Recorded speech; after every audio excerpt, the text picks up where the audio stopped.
The Democracy Forum is a not-for-profit organisation founded in 2009 under the patronage of Baroness Nicholson of Winterbourne. Its principal goal was to work for the furtherance of democracy, peace and the rule of law in order to counter religious fundamentalism and intolerance in our global communities. In an increasingly fractured world, this goal continues to be the driving force behind all of the Forum's activities.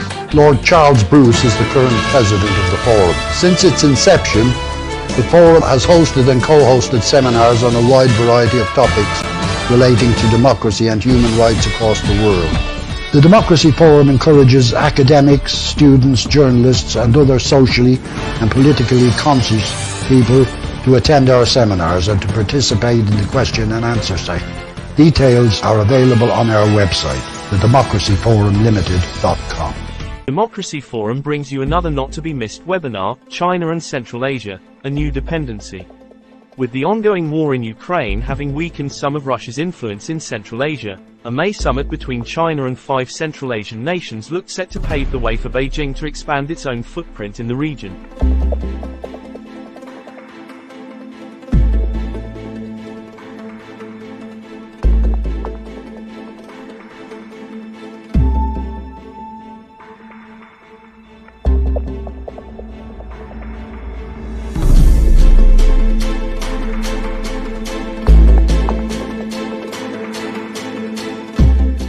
To consider these and related issues, tune into our latest debate, bringing your questions and comments.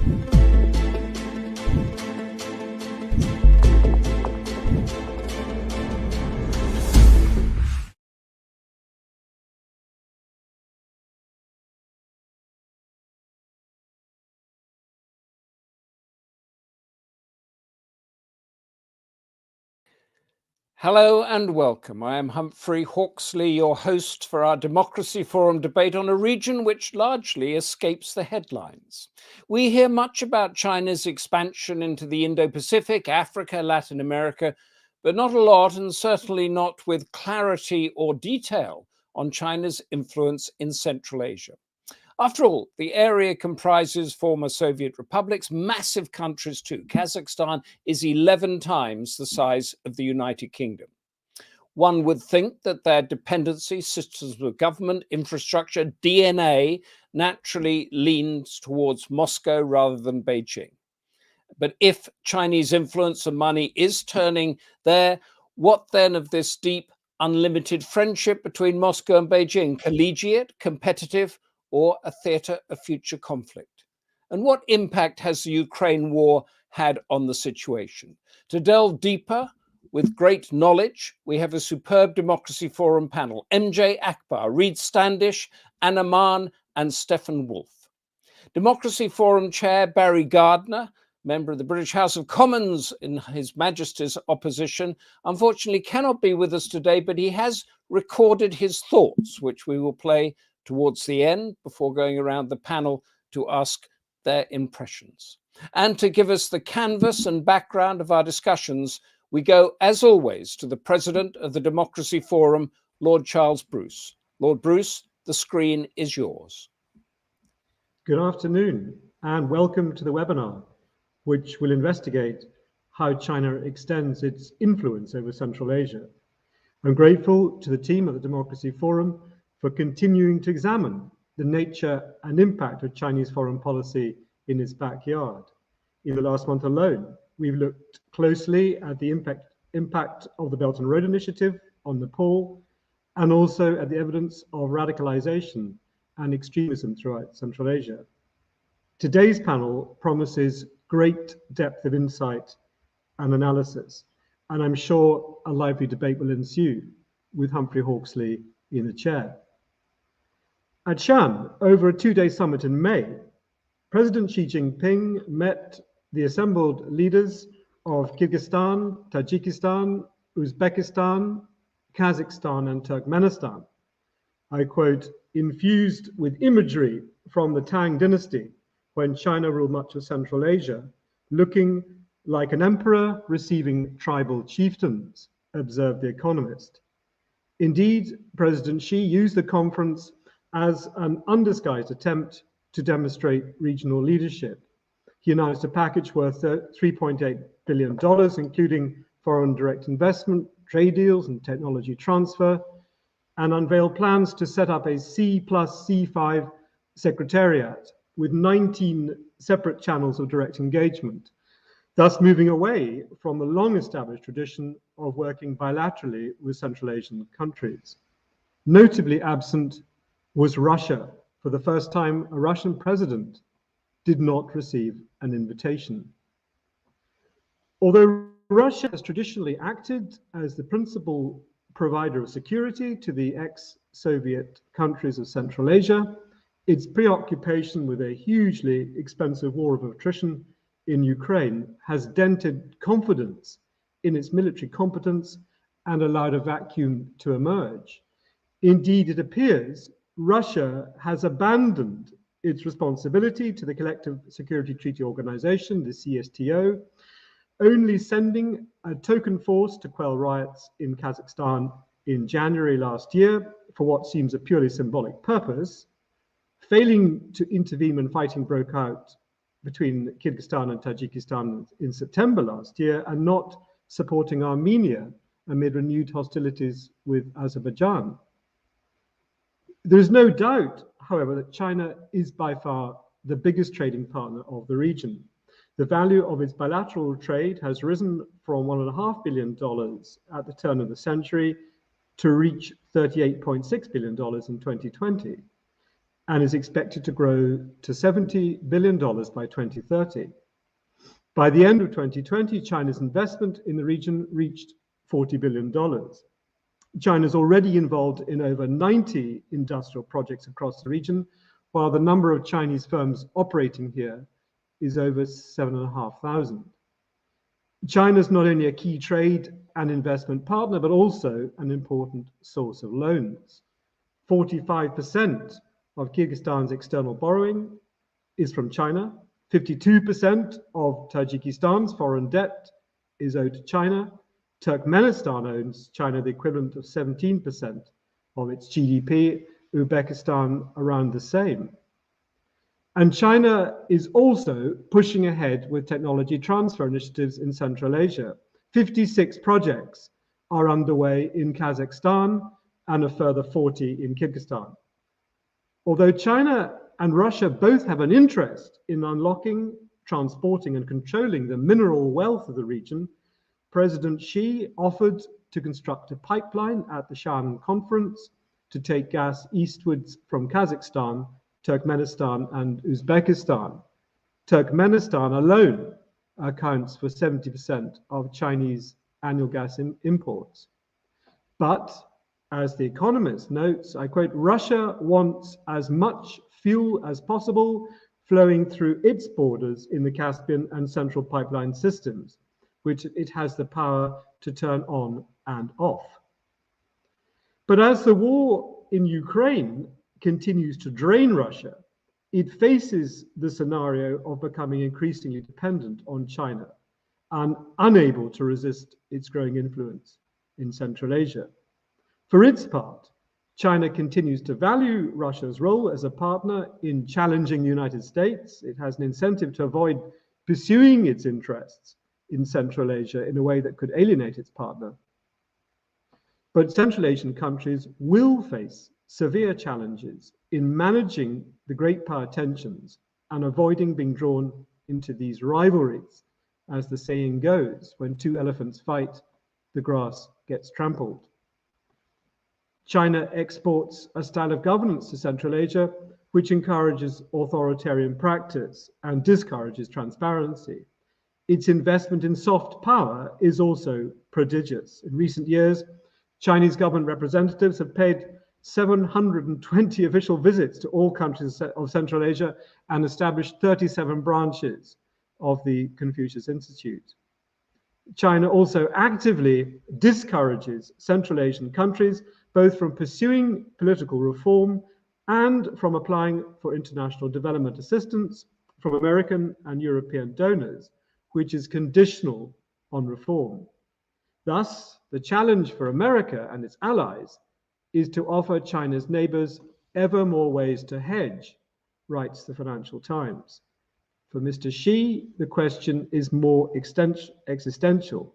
Can China accept relations with its neighbors in which it is anything less than preeminent? Extensive research conducted by Data from the College of William and Mary in Virginia, including Kazakhstan, Uzbekistan, and several other countries in South Asia in 2019, indicates the largely superficial impact of Chinese soft power initiatives. I quote, Beijing's strongest asset with the general public appears to be its economic clout, rather than the intrinsic appeal of its culture, language, or values per se. And the editor of Central Asia Barometer, Yunus Sharifli, concurs. I quote, China's problem is not about hard power, but soft power. People in the region may want China's technology and investment, but they are concerned about China's presence. Well, thank you very much for deciding to watch this webinar today. And if you would like to pass any questions or queries to the panel, please pass them to the chair. Thank you, Lord Charles Bruce. Willing to accept anything less than predominance. And the economic clout, yes, but the intrinsic appeal of culture, language, and values. This is what we're going to be discussing and much more today. Our first speaker is MJ Akbar, a former Indian foreign minister who has worked on the front line of China's expansion and knows firsthand the balancing of that fast-changing geopolitical relationship involving Moscow, Beijing, Washington, and those nations caught in between. What is happening exactly in Central Asia? MJ Akbar, tell us what you know. Thank you very much, Humphrey, and thank you very much, Charles Bruce. I think your introductions were very cogent and have brought a complex subject and brought some light onto a complex subject. Let me begin with something that might seem a little askance but it fits in very well with Humphrey's mention of language, culture, and so on. Sometimes geographies can be confusing rather than explanatory. When we use the term Central Asia, what precisely do we mean? I remember once I was talking at Manama, and the subject was inevitably the Middle East, and I asked my hosts, I said, what are you precisely in the middle of which East? The Middle East is not in the middle of East. In fact, if there is any middle to the East, all these things are notional, it's probably India. Similarly, Central Asia is less clearly seen as Central Asia and more as the western wedge of the great Khanates. The center of the Asia between, say, the Caspian and the Pacific and the South China Sea is probably Tibet. Culturally, the Buddhist Asia begins with Tibet and travels east, and the Khanates end where we see Kazakhstan and so on. And it's important also to recognize that these nations, the five stans, are closer across to their neighbors across the Caucasus than they are culturally and historically to their neighbors to the west. The real meaning is best, and this I would just put a quick sort of correspondence to explain, and this will in future help us to explain why Iran, which is part of as the link nation, is so important to China's diplomacy in that region, where China gets the perspective much better, I think, than nations to the south and to the west. Then we come to the more complex question, what is the meaning of China? The meaning of China to us is something quite different than the meaning of China to the Chinese.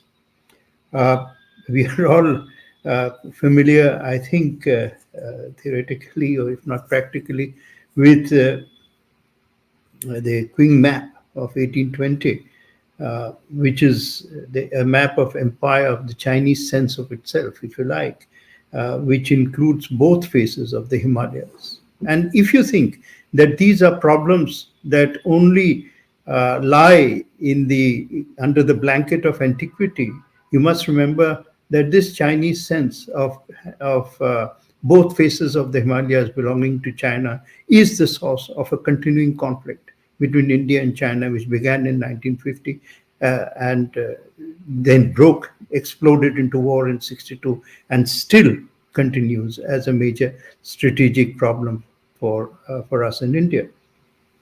The south, its claims south of the Himalayas include almost all of the northeast of India, but between its direct the direct control of geography like Tibet and what it called the tributary states. I mean, China's sense of itself extends into Afghanistan, Bukhara, Pamirs, beyond the Pamirs, the whole of Mongolia, Manchuria. And of course, these remain problems which has made China into one of the few countries which has had a war with probably every single one of its neighbors. And these wars have not really ended. In fact, we don't quite realize that China has fought at least 2 wars against Russia. That the whole so-called Nixon-Kissinger détente strategic miracle was based on a war which the Chinese launched for Manchuria in 1969. And the Americans, Washington, saw this war as an opportunity and broke through. But that sort of moment in history has exhausted itself. And now we are seeing a new China-Russia bonhomie, which has emerged not out of an extension of national interest, but as a partnership against a common foe, and this common foe, of course, being America. As you have mentioned, Russia's military investment in Ukraine, which is a trap, has actually weakened Russia's ability to provide an umbrella towards the 5 stans. And the 5 stans are not yet, I think, in a position to exercise the kind of strategic independence that they should be doing. For me, a very nodal point is 1918, as we try and understand the region. Because in 1918, the end of the First World War marked what I would like to call is the beginning of the end of the Age of Empire. And the collapse of the defeat and collapse of empires after the war led to the rise of the birth of the age of the nation state. And the nation state now has become the principal building block of the architecture of global civility. And any attempt to challenge the nation state leads to great instability, as we are seeing in the war between Russia and Ukraine. This process of decolonization, European colonization in any serious sense, began with Britain's conquest of India. And colonization could not survive Britain's defeat in India in 1947. But every one of the old empires, Ottomans reinvented themselves as modern Turkey. The old Indian Mughal Empire has reinvented itself through British imperialism into different geographies. The one old empire that has not reconciled itself to the modern nation state really is China. That is why the very first thing that Mao did was to take Tibet. Now, Mao's conquest of Tibet was the one thing which was in common between him and China. Because in 1938, Chiang Kai-shek published this old Qing map and called it the map of shame. And why would he not? Because his mentor, Sun Yat-sen, in 1911, after having destroyed the last emperor, one of the few things that he inherited as a policy mission, as a policy objective, as a strategic objective, was the reunification of China. And this reunification of China is still sending ripples across the region and across the neighborhood.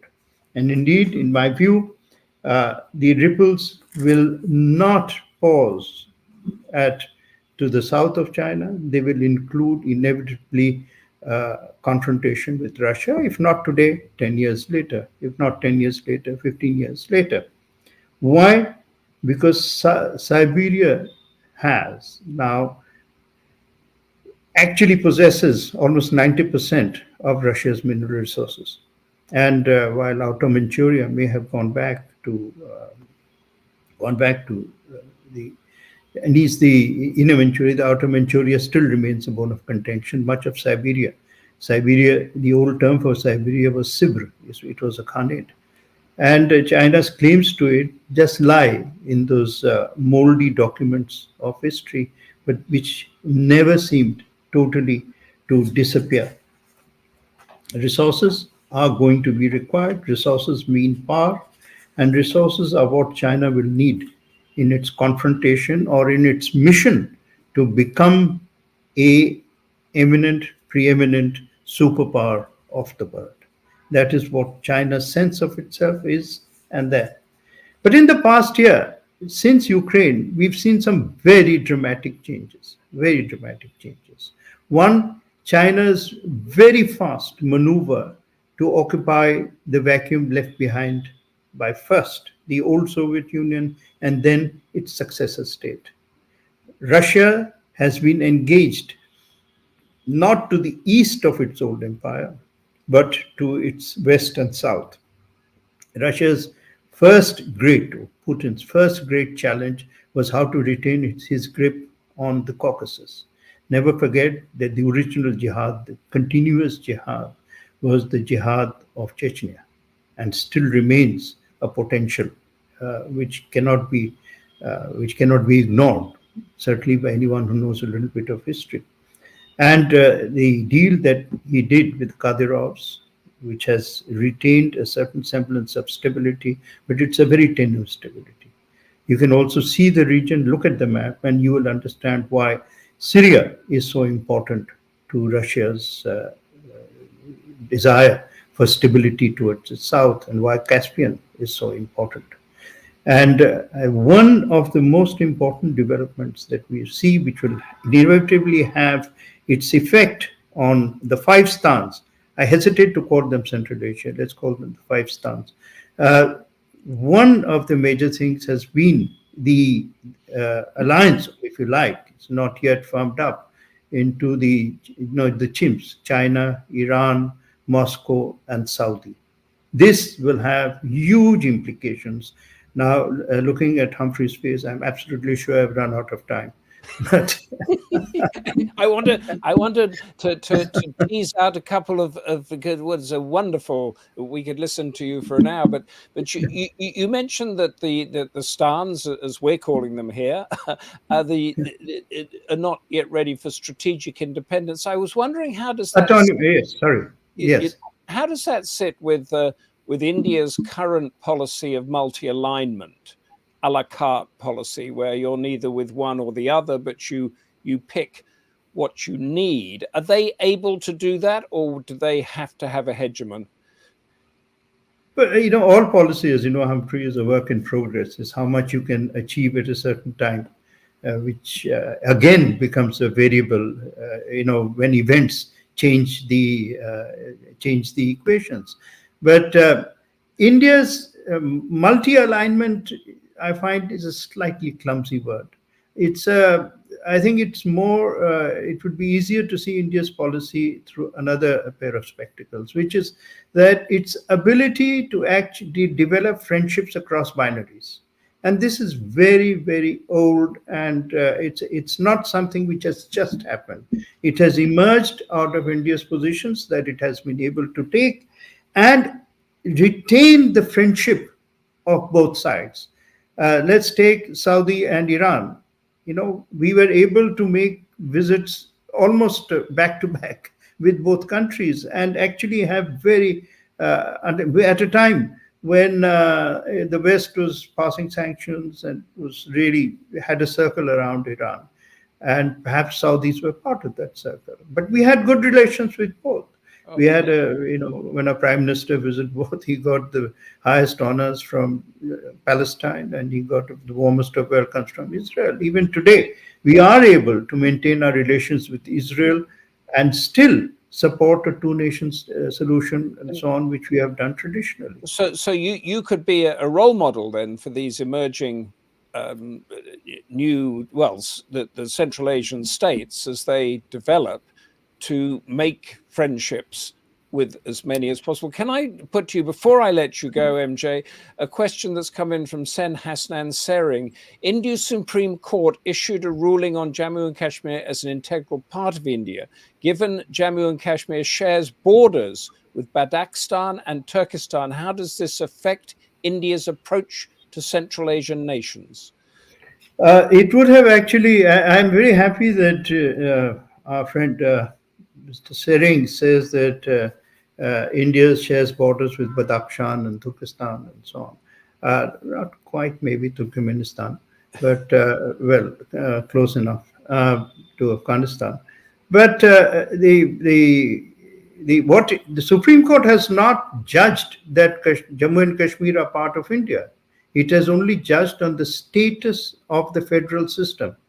Jammu and Kashmir became part of India in 1947. Right, with the accession, an accession that was not only recognized but supported by Lord Mountbatten, because India at that time had dominion status. And so the ruling that's come through doesn't change anything as far as it doesn't change anything.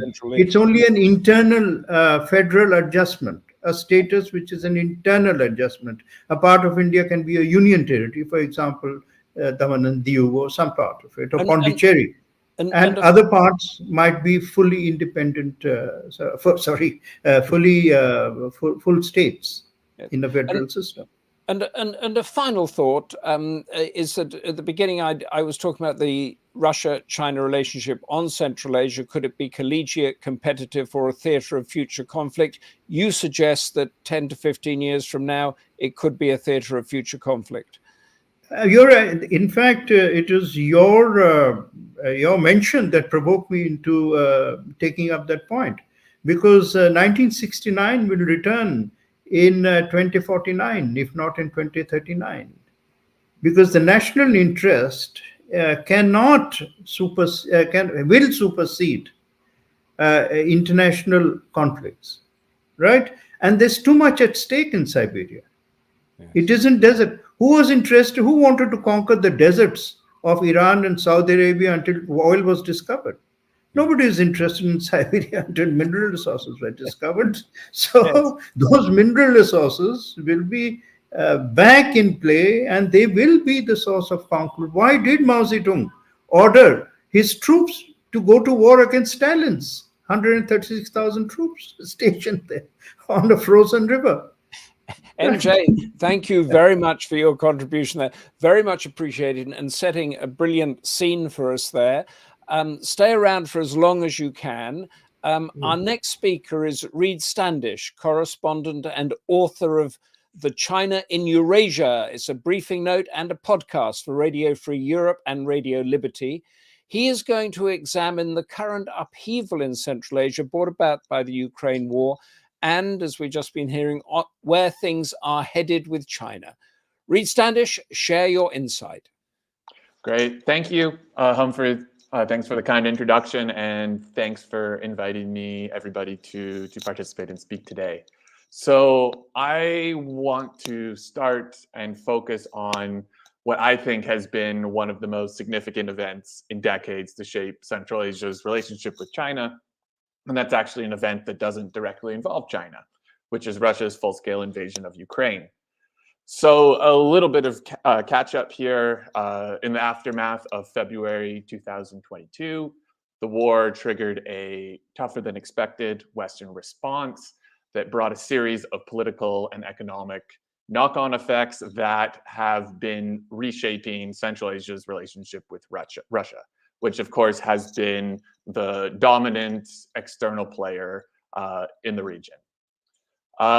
For Central Asian countries, I think watching Moscow's moves on Ukraine, that was a very clear signal to the region about how the Kremlin views sovereignty and territorial integrity, especially when it comes to countries that were part of the Soviet Union. This is not something that's necessarily new as a concern for Central Asia, but I think watching this happen on the scale that it has, that really crystallized things, and I think represents something of a point of no return for Central Asian states.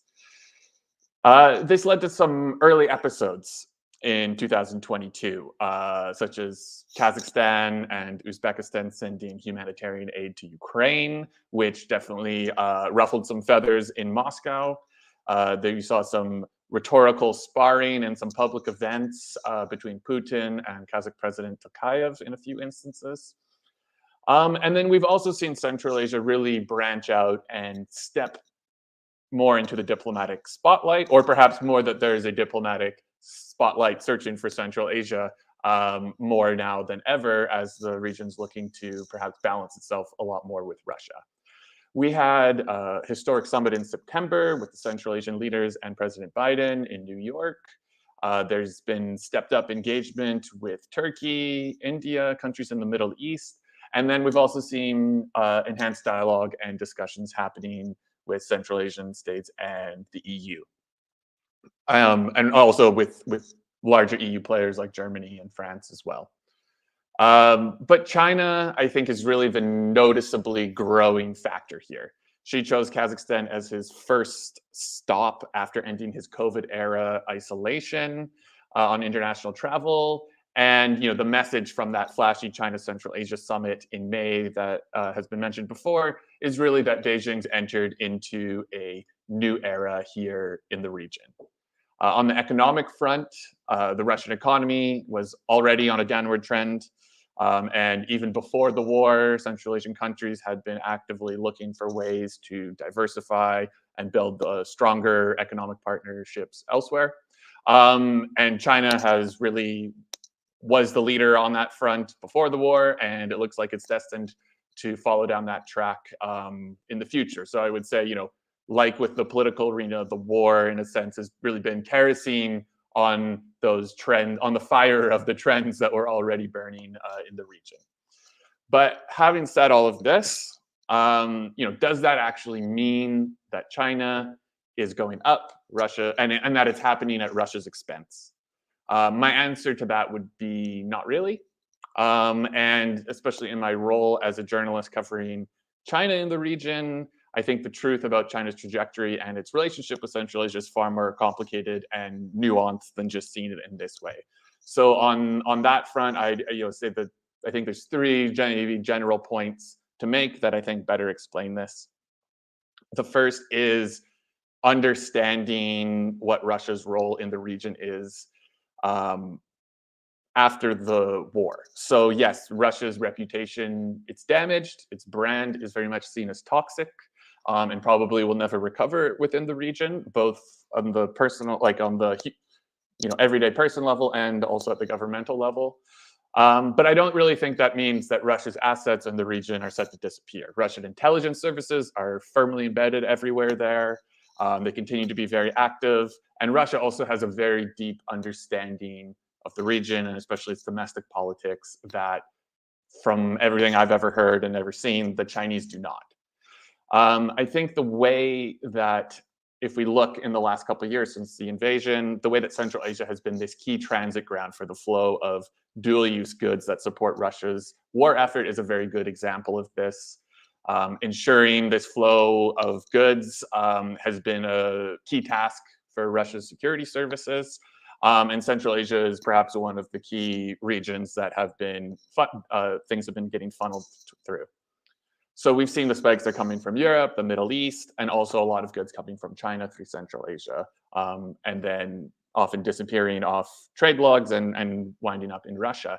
And these have been things for, recreational drones, cars and trucks, or even more seemingly mundane things like ball bearings, which are really integral for, maintaining a lot of military hardware. So something like this, I don't think really can happen without the knowledge and to some degree, some participation of, elements of regional governments. So I think despite all of those concerns, Central Asia isn't exactly tilting away from Moscow in some very dramatic fashion. I would say if anything, we're seeing Russia certainly weaker than it has been, and maybe that's leading to a bit more parity. And the Central Asians are using this kind of new balancing act to find new opportunities, and some of which still include Russia. So again, I don't think we should avoid this kind of idea that the Central Asian governments are, pawns on some great chessboard or something like that. And instead, we should be seeing them as independent actors that have very strong agency in what they're doing and how they're navigating all of this. The second point I'd say is looking at Xi and Putin and Beijing's relationship with Moscow, which is really important for understanding this moment that we're in. So Xi and Putin, they've been building up their relationship for years, and everything we've seen amid the war, it looks like it's getting stronger. So I think if you're a Central Asian government right now, that raises some very complicated questions as you're looking, okay, we're building a stronger relationship with the Chinese, but given China's relationship with Russia, can China really be that pillar to balance off of in the way that perhaps it was a decade ago or more? So China is already and will become an even greater source of trade and investment, but can we say that Xi really has any incentive to do anything that would really ruffle the Kremlin's feathers in Central Asia? I think a good view and something that illustrates this is if we look at the Belt and Road Forum in October in Beijing, there was the scenes we saw of how Xi entered the Great Hall with all the world leaders. It was Xi coming through those ornate doors, side by side, close to him was Putin. And then several steps back, we saw the Central Asian leaders and leaders from other countries who were there. So I think that gives us a snapshot. And I think the third point would be we need to talk about what China actually wants from Central Asia. So yes, Beijing, if we look at security, they have interest there. It relates a lot to Xinjiang. And if we look at some of the Central Asian states that share a direct border with China, such as Tajikistan, there's been steps taken to address those concerns there, whether it's been about enhanced police training, building more security infrastructure, renovating and operating border posts, and even some small bases. But really, China's interests, they're much more about business, and they're about creating more access for its companies in the region. It's very much about integrating Central Asia into its architecture of the future, and perhaps you could say of the Chinese world order that China is perhaps trying to build right now. So there may be some big infrastructure projects. There's a lot that's already on the books. I think we need to be a little scrutinized if all of those are actually going to come to fruition. But there's a lot being done in terms of physical infrastructure wise. But I think the economic ties are certainly entering a new phase. When we look at the summit that happened in Xi'an in May, most of those deals were about setting up new contracts with Chinese companies. And also, I think an interesting point is a lot of those Chinese companies are also ones that are based in Xinjiang, the Chinese province that historically has links with Central Asia and is also right next door and borders a lot of Central Asian countries. And it's been focused in things, especially about building up things like solar power, hydropower, which are areas where Chinese firms and where China as a whole already is a leader or is positioning itself to be a big leader. And they're also things that will be big parts of the future economy, 10, 20 or longer down the road, years down the road. So I think that's a big area to watch. I think especially in Kazakhstan and Kyrgyzstan. And then I think that also would extend to things like telecoms, networks, and things like that. Really, the economic tools of tomorrow is really what China's trying to lay those foundations right now through a lot of the region. And so they're much more interested in perhaps perhaps more of a slow boil kind of integration on the economic front, rather than, I think, taking on the security mantle from Russia. I don't think that that's something that the Chinese really have much of an ambition to do. And all of that, I would say, is also part of the wider picture, and I think that's a sign of the kind of superpower that China really wants to try to be. So maybe I will leave things there for now.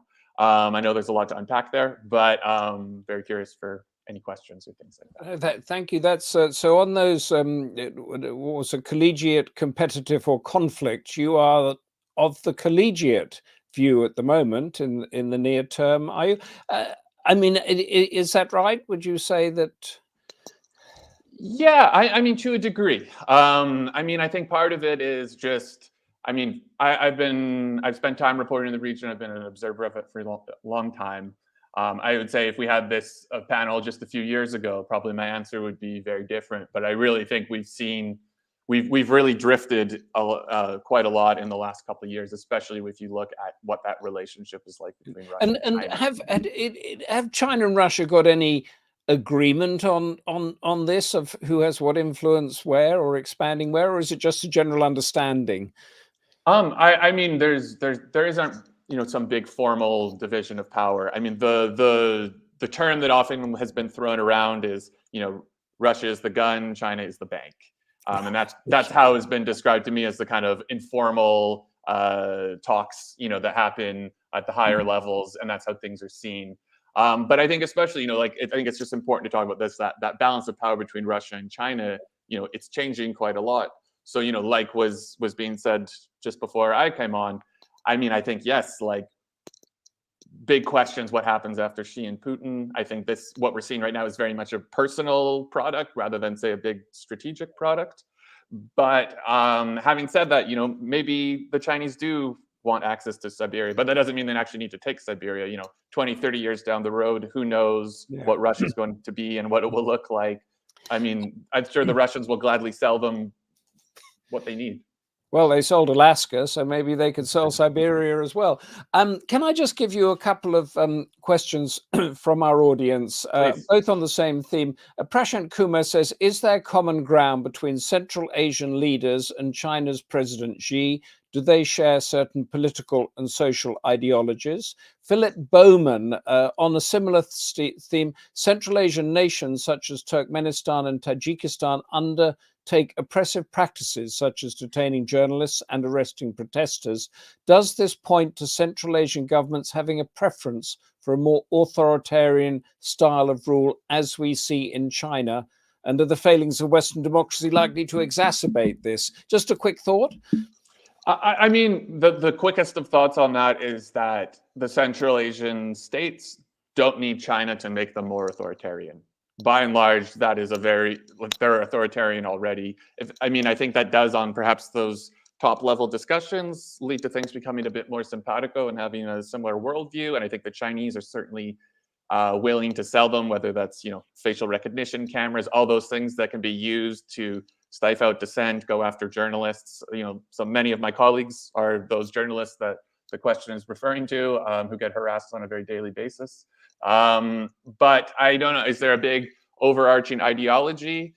It's pretty hard to say. I think you need to start to break up Central Asia and look at country by country. And I think that's where those difficulties of talking about it as one lump thing start to break down. And actually, just when you mentioned that, before we move on, is Kazakhstan the big beast of Central Asia, like India is, say, in South Asia, or is it not like that? I think this would be a tough question if we're among a bunch of Central Asians right now. I mean, I think when the Soviet Union broke up, a lot of the predictions were that it would be Uzbekistan. But of course, Uzbekistan had a leader that went down a much more isolationist path. Kazakhstan, they saw an opportunity to be much more of a global player. They really prioritized their foreign policy, and especially engaging with all players, building up their reputation at the UN. And because of that, even though they're, have about half the population of Uzbekistan, they still are, I would say, more influential on the global stage. And that's why you see them taking on perhaps more of a leadership role, because they have a more mature, I would say, foreign policy. When it comes to foreign policy, that would be the one. Thank you, Reid Standish, very much for that. Stay with us because we're going to come back to you for your insight. But we go now to Anna Mahon, Security Studies at Aberystwyth University, a specialist in shaping policies within illiberal regimes such as Russia and Central Asia. Exactly what we're talking about. She is also the founder of unlimitedpolitics.com, which analyzes exactly what we're debating today. So check that out and sign up to it. She is going to give us the perception of Chinese influence in Central Asia and argue that China might need to reconsider its approach given exactly what is unfolding in Russia, and also the prompted increased interest from the West. Anna Mahon, what is your argument? Thank you very much, Humphrey, for such a wonderful introduction. I would say that I see the situation with an increased Chinese presence in Central Asia as an opportunity, a window of opportunity for China to expand its influence in Central Asia, because Russia's resources in political will is mostly directed at the war in Ukraine at the moment, which I wouldn't say that it creates a vacuum of power as such, but it does give other major international players an opportunity to reshape and reconsider their attitudes to the region. However, I believe that Russia pulling out of Central Asia a little bit and paying more attention to Ukraine doesn't automatically mean that China is going to succeed and feel that opening just because it needs to overcome some pretty well-known existing trends in the region that might become obstacles for Chinese expansion. For example, it's quite a well-known preconception in the region that there is a disparity between how the elites see the Chinese influence in the region and how the general public sees and perceives and understands what's happening with Chinese expansion in the region. As it can be seen, for example, in Kazakhstan with the land reform, which was a proposal by the government to sell and lease land in Kazakhstan to foreigners. That caused huge protests, and Tokayev, president of Kazakhstan, signed a bill prohibiting that in 2021, kind of putting an end to that. However, the proposal itself caused huge protests in Kazakhstan. People were jailed, and it was a really big uproar, and the public really pushed against this proposal, which I think illustrates perfectly that there is that basic distrust of the Chinese influence in the region. And while thinking about expanding its influence, China really needs to find that fine balance, to find a way to present itself in the region in a way that it wouldn't cause extra domestic problems for the Central Asian countries, because that would greatly slow potential cooperation between China and the Central Asian countries. Also, I think China would definitely need to think about how to balance its interest in the region against other big players, as we see the United States increase interest in the region from the C4+1 meeting in September in New York. Also, the United Kingdom have recently issued a report where an improved and increased cooperation with Central Asia is called a geopolitical imperative. So China would need to balance those actors as well. And also, I think it's important to address that an increased presence of China in Central Asia is not necessarily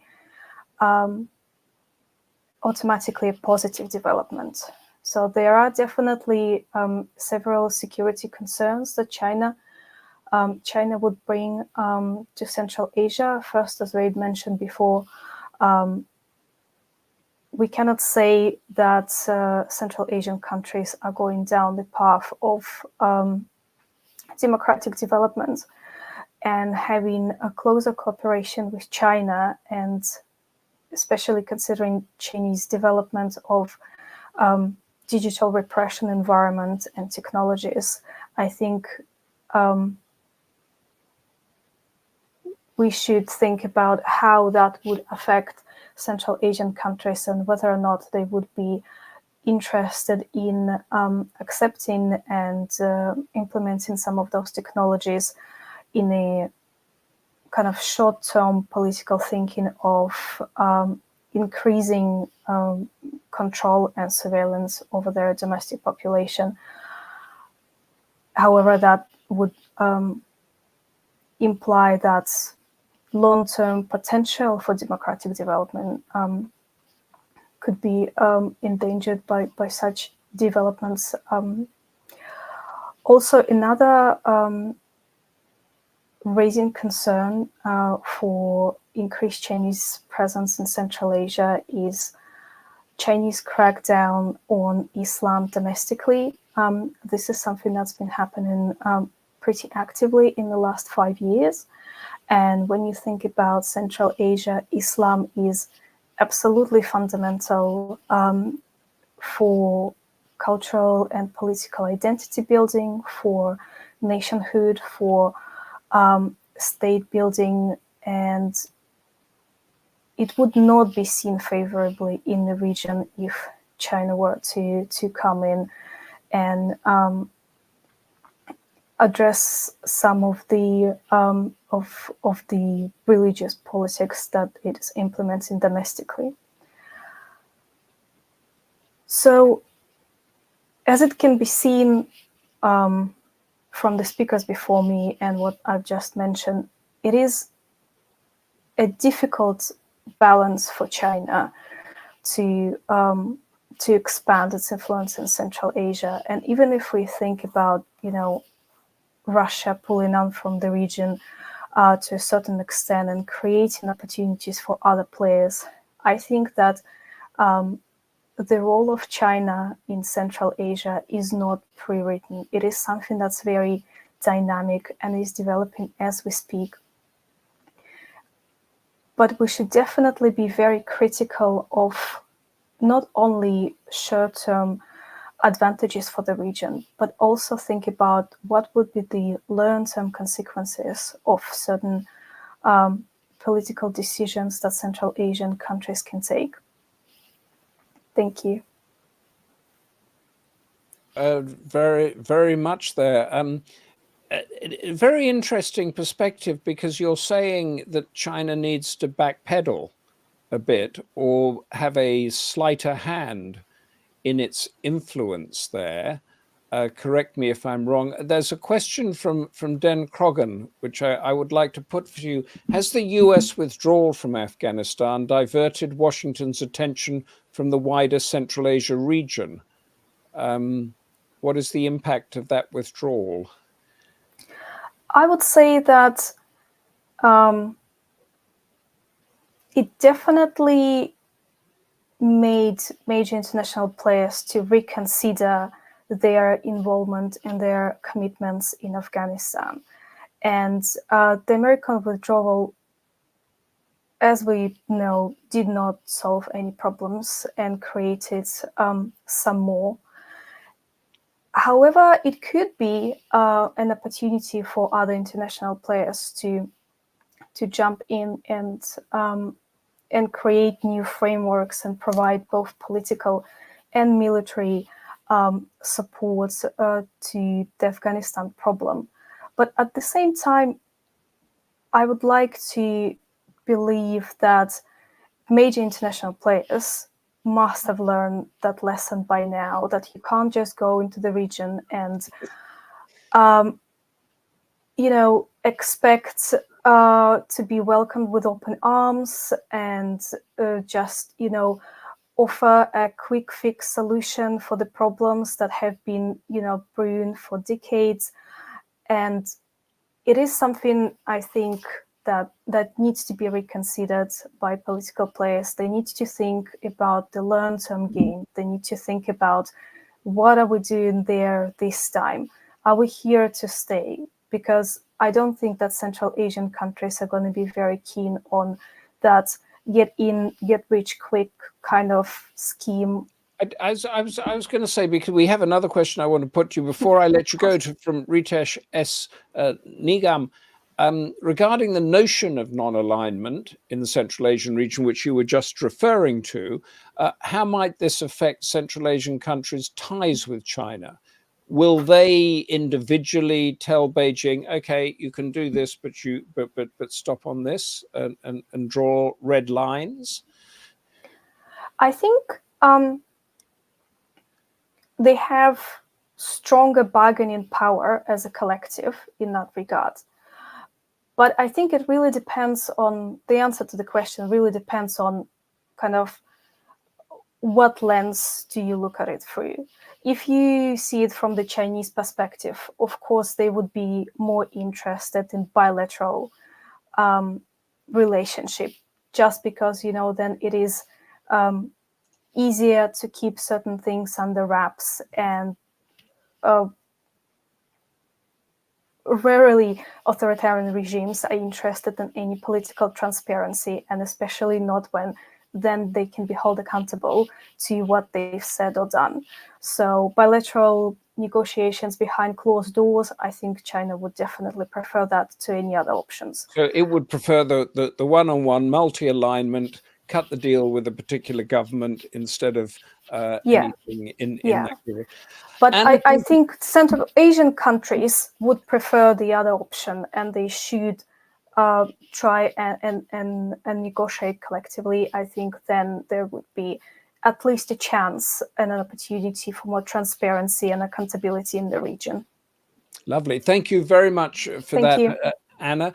Our final panelist is Stefan Wolff, Professor of International Security at the University of Birmingham, the author of 20 books, many of them on our topic. The latest one is Subnational Governance and Conflict, and he is the founder of a journal called Ethnopolitics. And by now, I think we all know what that means. He is going to expand the debate, as we have, dealing with the increased Western engagement in Central Asia.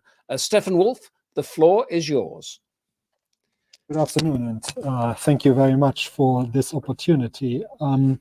So I think what we have heard so far really points to two parallel sets of developments. So on the one hand, I think there's increased interest in the region from across the world. So the Russian interest is still there, China's interest is growing, the collective West, a little bit in, a little bit out, but also Turkey is playing an increasingly important role, as does India, of course.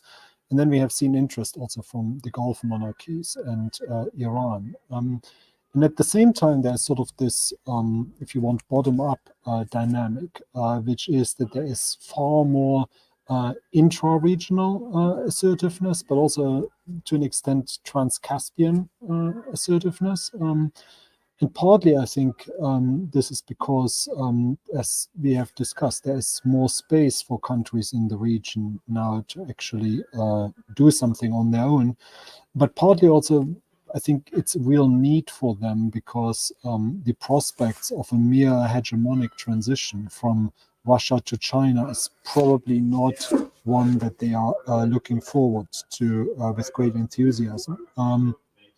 But for me, as a sort of IR scholar, as we would say in academia, really what drives my interest is the fact that great powers clearly still matter.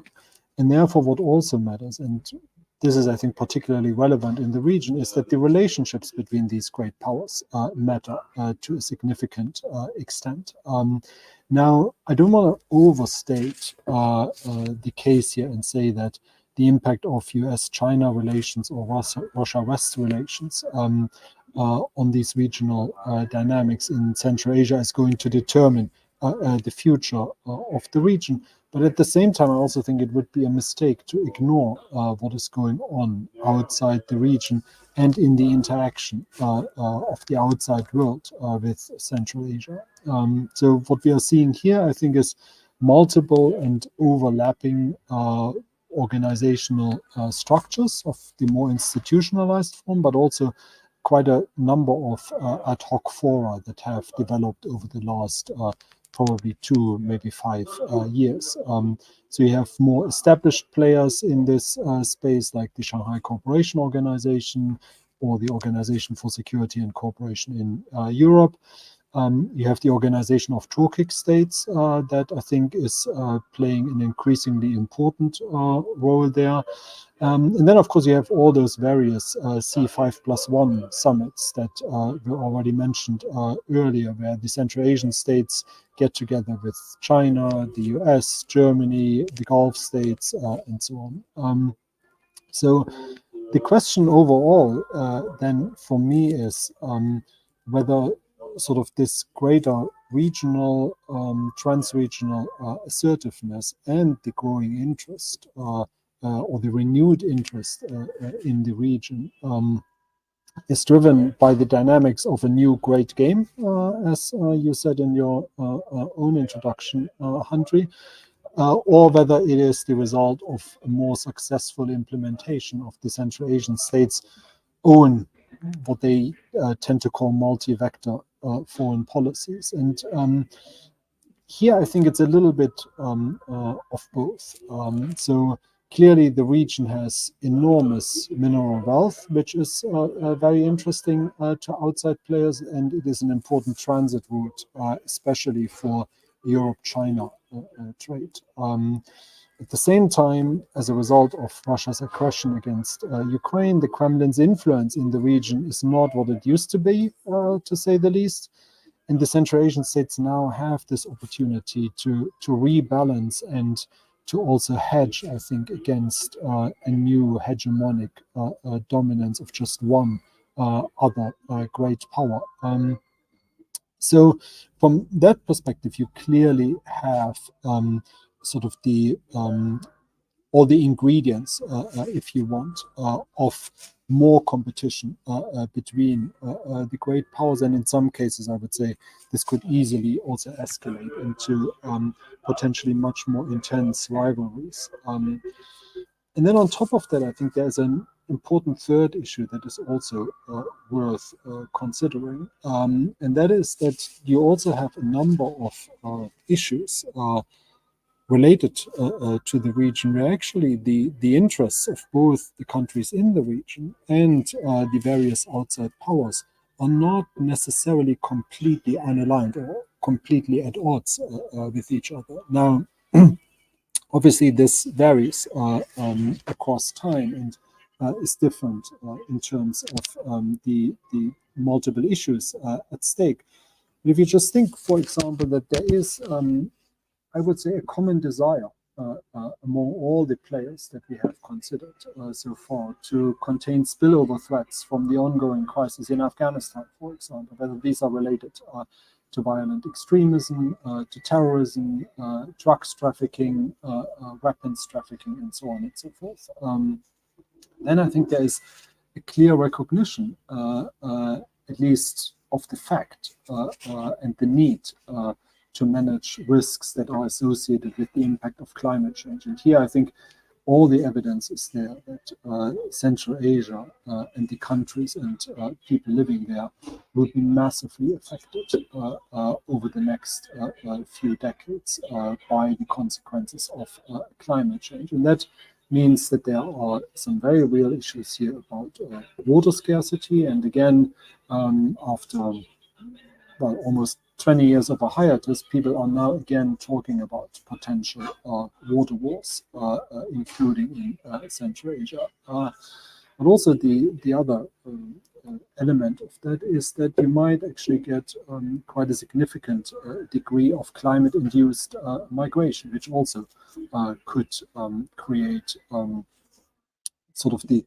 the kind of instability and uncertainty that neither the states in the region nor the interested outside powers are particularly keen on seeing.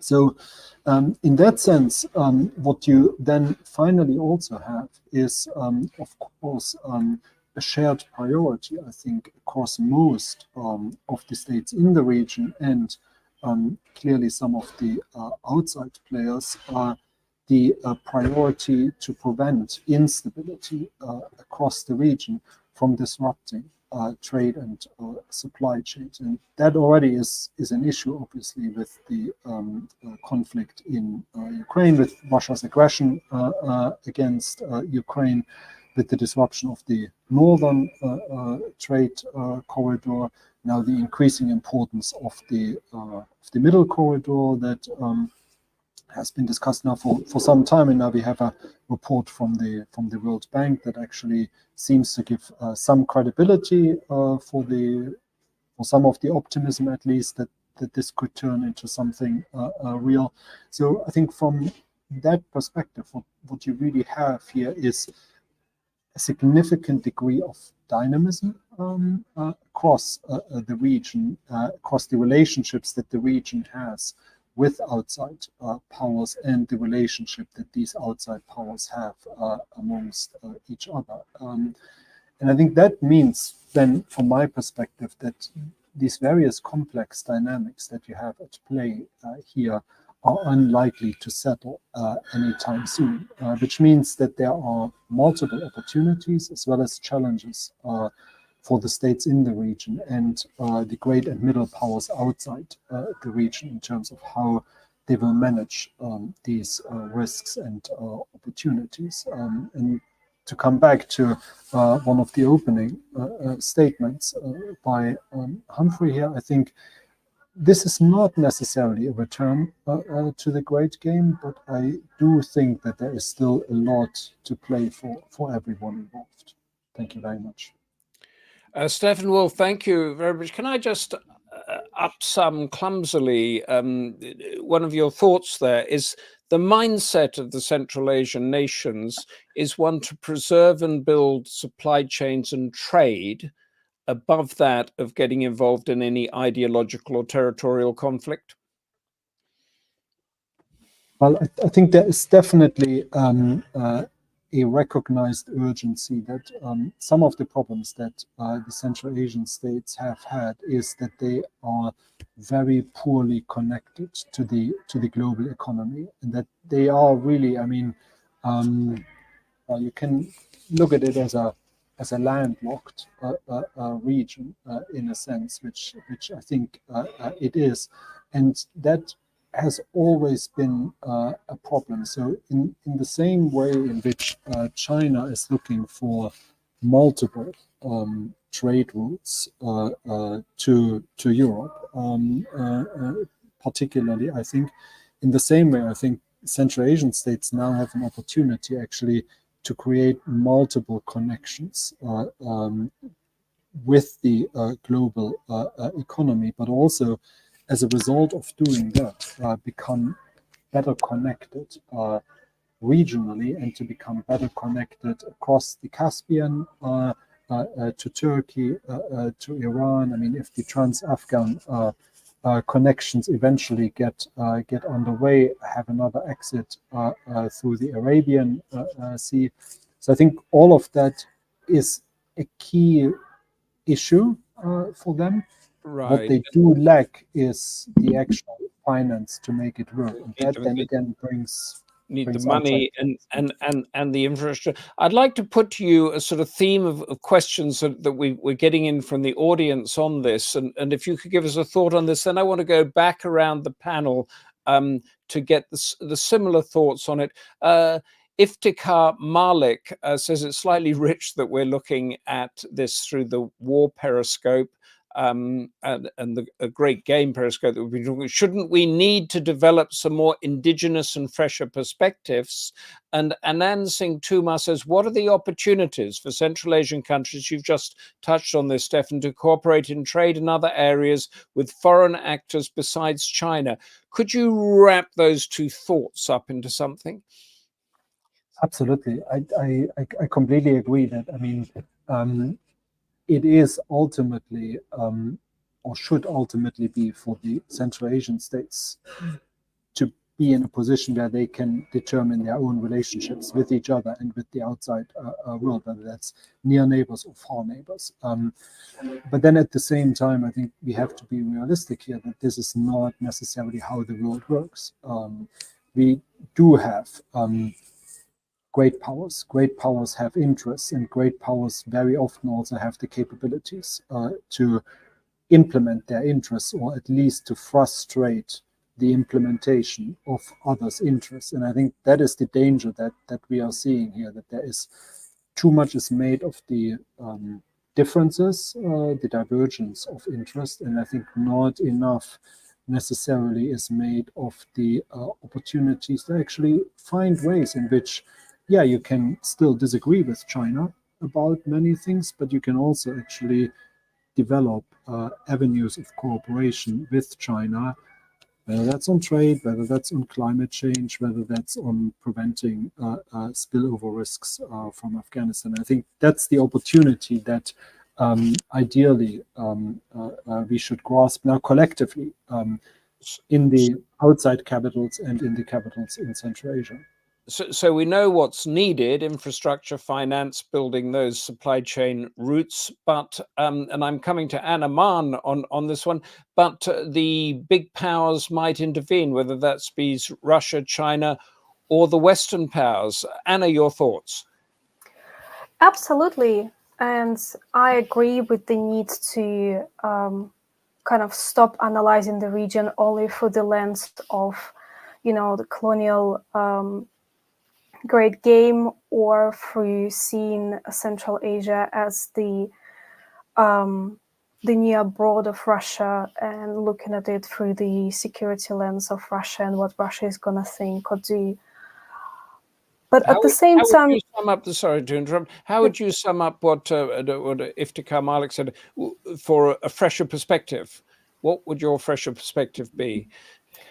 I think fundamentally it would be thinking from the position of what developments and changes in the regions are going to be advantageous and beneficial for the Central Asian countries. What does the region want? What do the people in the region want? And of course, people don't want to be, just a pawn in the game and just be stuck between all these big powers, everyone wanting something from the region, and it's usually resources. And I think the region is quite tired of that attitude, and it's definitely this is the time for a change, and that's why I think it's very important for those international players to really think about their approach and potentially reconsider this, very kind of quid pro quo kind of resource-based approach to Central Asia. And I think that's why, it's not an automatic success for China if they wanted to increase their presence in the region. And I don't think that the region is in the position anymore. There were just, happy to have any kind of investment, any kind of development. I think now they are in a good position where they can, stop and think about what do they want and how do they want it and what it's going to cost them, because obviously it's a very fine balance, between China, Russia, and the Western powers. Can I take that final? You've just summed up what my final question to Reid Standish was. For not final, but a question to Reid Standish. That balance. I mean, we've talked a lot about the China-Russia influence there. We now have the West coming in. Give us an idea in 1 minute, if you can, how that balances out. Yeah, I mean, I think if you, I'll maybe tell that with an anecdote. I remember being reporting in Kazakhstan. This was back in 2017. After Russia had launched the Eurasian Union, there was a lot of concerns there about Russia using that to kind of, exert a lot of political pressure on its members. The Kazakhs especially were quite resistant to it. And I had to sit down with a very senior Kazakh official who was telling me about some of these really heated discussions and arguments that were happening behind the scenes. And I said, well, how come you don't go public with these kind of things? How don't you voice these concerns? And he said, well, that's not really our way of dealing with things. And I'm a Canadian, and he knows this. And he said, well, and he's like, part of this is also just geography. He's like, look at a map. To the north, we have one of the largest land borders in the world with Russia. To the east, we have one of the largest land borders in the world with China. And he's like, if you want to change places in the world, he said, we gladly would with Canada, but that's not really a possibility. So I think that having said that, so what I mean is, Russia and China, simply by being two countries that are right there, they're bordering it, they have some of the most active interests out of any other foreign player. They're always going to be dominant and there. But I think what's exciting and interesting about the moment we're seeing now is the local governments have a lot more agency and I think power than ever before to really distance from it just being, say, a Russia, China, America game. And it can really become something more diverse where you're bringing in those middle powers, the Turks, the Gulf nations, maybe the Iranians to a lesser degree, although there's obviously a lot of questions with their own economy, India. And I think that just opens the board up. So, it's less about saying, okay, it's this balancing act between 2 or 3 countries, even though there will always be 2 very dominant ones there. And it's much more, there's a diversity on offer of who to engage with. And then that leads to perhaps finding what is the best offer. Because it used to be, okay, the only reason we're doing business with Russia is because the Russians are the only ones who are willing to do business with us. Or, the Chinese are the only ones who put a bid in on this project or something like that. But whereas, the more interest leads to, in a sense, better projects and things that are better for the region and the people who live there. Thank you, Reid. I want us to hold those thoughts because I'm going to come back to everybody with a short, sharp conclusion in a minute. But at the moment, we need to go to Barry Gardiner, who is the chair of Democracy Forum, and he's recorded his thoughts on this issue. In their recent article entitled "The New Great Game Continued," Anastassiya, Mahon and Stefan Wolff point out that 10 years on from President Xi's visit to Astana to launch the Belt and Road Initiative in Central Asia, some fearful symmetries saw President Biden as the +1 at the first ever C5+1 presidential summit held during the 78th session of the United Nations General Assembly in New York. Now, if you were to ask John Kerry why he'd set up the C5+1 back in 2015, the answer almost certainly would have been regional security, economic development, and political stability in Central Asia. The raw truth is, it's seen as a way for the US containment policy to reduce Russian influence in the region and to counteract the growing presence of China. Of course, the United States is coming from a long way behind, as Russia had its Central Asia summit last year, and China has seen itself as an increasingly important player in the region for some time. Mahon and Wolff say that president-level meetings between Xi and his Central Asian counterparts are almost routine. Certainly, the first C5 plus China presidential happened 4 months before the New York meeting and managed to produce a much more substantive list of achievements, including 54 agreements and 19 new cooperation mechanisms, as well as the Xi'an Declaration. Mahon argues that Russia and China have a common interest in keeping the United States out of their backyard, but actually it goes farther than that. The C5 are the perfect trade route to undermine Western sanctions against Russia by providing a route for the re-exporting of Chinese goods to Russia. China, whilst maintaining its public stance of neutrality towards Russia's war in Ukraine, is benefiting both in trade terms from its willingness to quietly provide support to Moscow, but also by emerging as the senior partner in the Sino-Russian relationship. Captain Joey Ching, in his article assessing what China will learn from the Russian-Ukraine crisis, posits that China is carefully watching how the US responds to the Russia-Ukraine crisis to guide future efforts in 3 ways: diplomatic, informatic, and economic. Diplomatically, China will determine the strength of US resolve to support Ukraine, as it may indicate the US level of commitment to the defense of overseas allies, such as Taiwan. He suggests that the strength and unity of NATO's response will signal to China where the weaknesses in the Western alliance lie, and China will look to exploit those where it can, and sow division. China will work alongside Russia to use information warfare to undermine US strategic messaging and create an information environment that increases the chances of miscalculation by the US. Economically, China will use Central Asia to circumvent US sanctions and reduce the overall impact on Russia's economy. So the Ukraine war is a diplomatic and economic opportunity to develop closer relations with Russia and grow China's influence in the global market. The 5 Central Asian states have opted to maintain a neutral stance over Russia's war in Ukraine, carefully refusing either to offer support or criticism, and remaining neutral, like China, in the 3 General Assembly votes that have condemned Russia and called for withdrawal of Russian troops. They have also steadfastly resisted implementing Western sanctions. However, Russia's incompetence in prosecuting their war and the recent failure of Russian peacekeepers to act in Nagorno-Karabakh have reduced the region's confidence in Russia as a security partner. In March this year, the European Bank for Reconstruction and Development exposed the way that trade flows have been redirected through Central Asia in order to evade sanctions against Russia, and the House of Commons Select Committee last month pointed out that the kleptocratic nature of the Central Asian governments and the deep economic ties between the countries makes addressing the circumvention of sanctions more intractable. In his recent article, MJ Akbar points out that Ukraine has become a European war with Asian consequences, and he speaks of America's 2 objectives: to bolster the concept of the nation-state as the building block of global stability and oppose any transgression of borders that might legitimize unilateral expansion.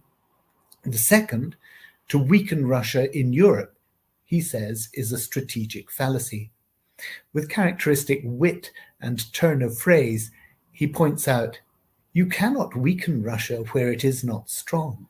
Russia lost Europe with the Soviet collapse in 1991. The Kremlin is now in the paradoxical position of being a nuclear superpower without being a regional power. Russia can still destroy the world in 5 minutes. Ukraine, not quite so quickly. Well, I take my hat off to Akbar for that masterclass in point-perfect articulation of geopolitical reality. The corollary of that, of course, is that Russia can be weakened where it is still strong, in Central Asia. He points out that 8 of its 10 time zones and 77% of its territory are in Asia, and says Moscow holds the Muslim North Caucasus in a tight grip, whilst in Central Asia it has re-established degrees of influence through patient diplomacy and variable military presence.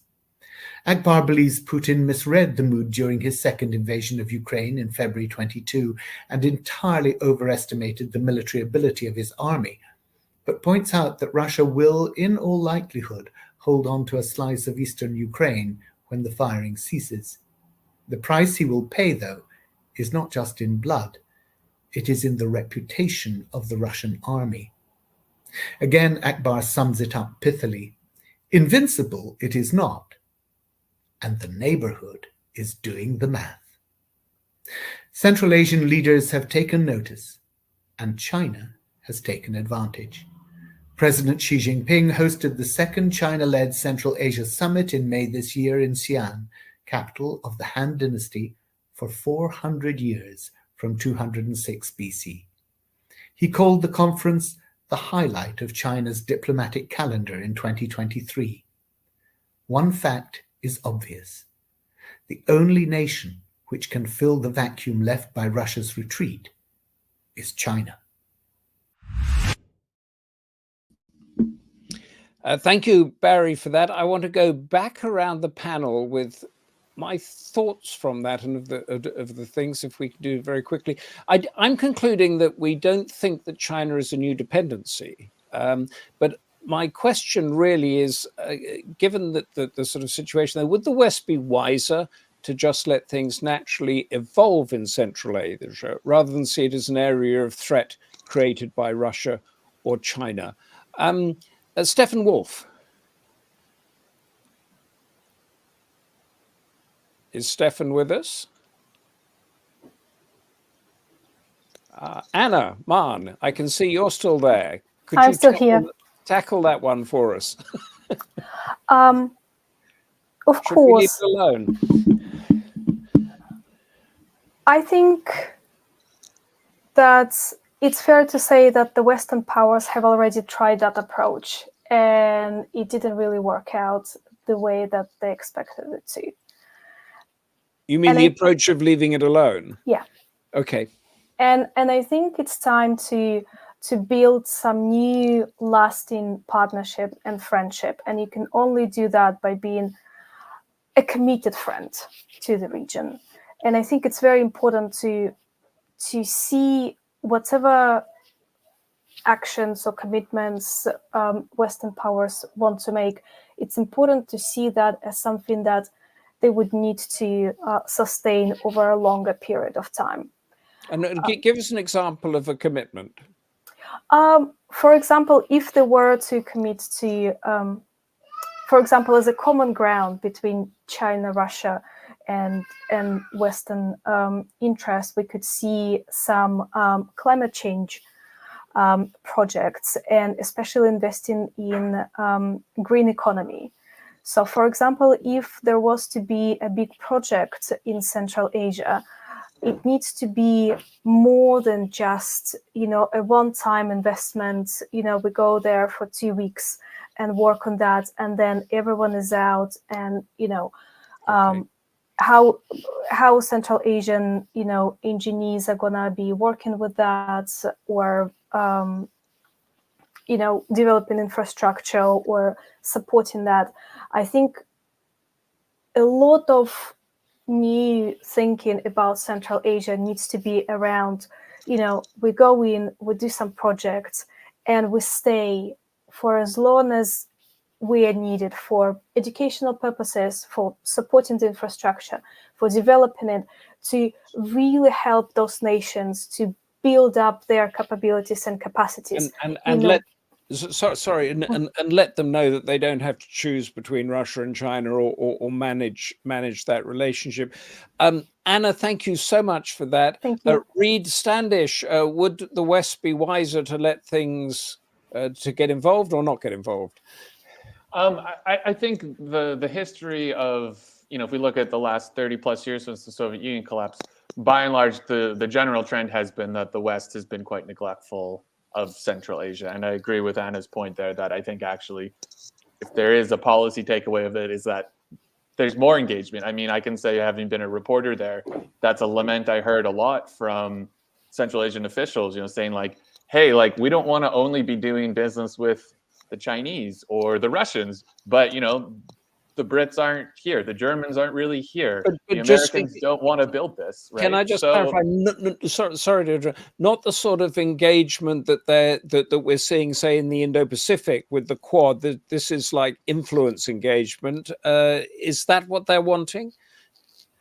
No, I don't. I think that they want to perhaps a respect of the very difficult geopolitical situation that they find themselves in, that the idea that you would expect them to say, come out and denounce Russia publicly, I mean, I think that's a really unrealistic expectation. And I think that most Western capitals recognize that. But I think being able to have that more nuanced understanding of what the environment is, that is, say, if you're the government of Kazakhstan or Uzbekistan, that you're trying to navigate both geopolitically, on the global stage, regionally, domestically, all of that kind of stuff. I think a respect and an acknowledgement of that, and knowing, okay, where can we push them? Okay, we can't say, hey, don't have summits with the Chinese, or we want you to cut back on Chinese investment when, say, we live next door to the world's second largest economy and we need to grow our economy. So this is a pretty logical conclusion. And just a yes or no, China a new dependency in Central Asia, yes or no? It's a tough, actually, for a yes or no question. In some respects, I would say there is an economic dependency, but I think a strategic dependency, no. Anna, yes or no, a new dependency? I would leave it as an open-ended question, to be honest with you, because I think we need to see what's going to happen in Ukraine to be able to answer that question. Okay, we are out of time, but thank you, because we'll have to have you all back for a debate later on to answer that question. But that is it. Thank you for this fascinating and, in my view, far too little discussed issue about the complex nuances of Central Asia. Thank you, MJ Akbar, Reid Standish, Anna Mahon, and Stefan Wolff. Thank you, Lord Charles Bruce, and all the team at Democracy Forum. To get summaries of our Democracy Forum debates, pick up our sister magazine, Asian Affairs. It's got a lot more from across Central Asia and the Indo-Pacific. Our next Democracy Forum is on January the 17th, the United Nations retaining relevance in a conflict-ridden world. Let us try and debate the answer of that in a one-word yes or no answer. But until then, thank you all for the stimulating, informative, and insightful discussion. Thank you for your contributions. And from me, Humphrey Hawksley, goodbye.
Thank you.